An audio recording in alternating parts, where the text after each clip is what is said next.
यहाँ आ जाइए यमान साहब।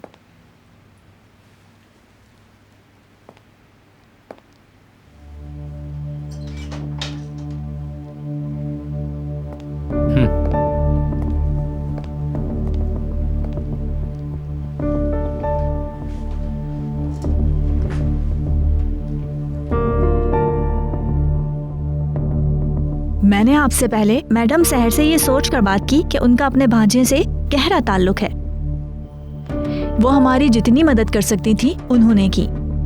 उन्होंने जो कुछ भी बताया वो खुलूस पर मबनी लगा। यमान साहब, मैं आपसे भी पुरखुलूस और सीधी बात करने की तवक्को रखती हूँ।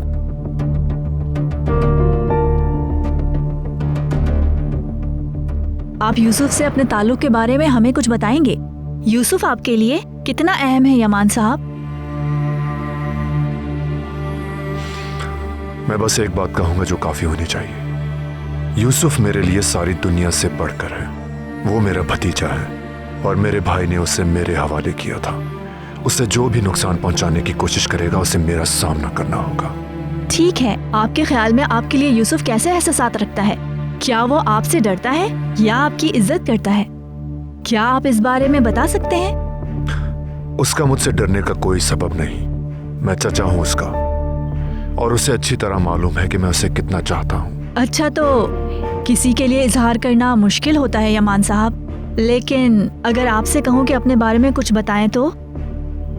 मैं हर चीज से बढ़कर अपने भतीजे और खानदान की जिंदगी की हिफाजत का जिम्मेदार हूँ और मुझे मालूम है कि फैमिली को कैसे सेफ रखना है। तो फिर चाहे वो हसीन अल्फाज से हो या नजाकत से, या फिर होशियार रहने से हो या फिर सख्ती बरतने से, अच्छी तरह जानता हूं मैं। उनकी हिफाजत मेरी अव्वलीन तरजीह है।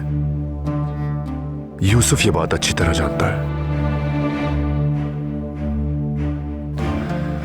हो सकता है यूसुफ की खाला ने आपको बताया हो कि मैं गुस्से वाला हूं और ये भी कि मैं सख्त हूं, मगर मैं अपने भतीजे से अपनी जिंदगी से बढ़कर मोहब्बत करता हूं और मैं आपके सामने भी उससे बुरा रवैया रखने वाले से लड़ाई कर सकता हूं।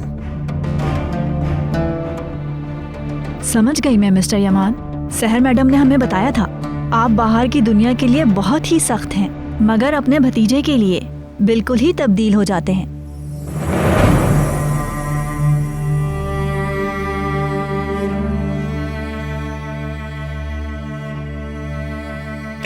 जब यूसुफ की बात आती है तो मेरा किरदार, पहचान, हर चीज बिल्कुल पीछे रह जाती है।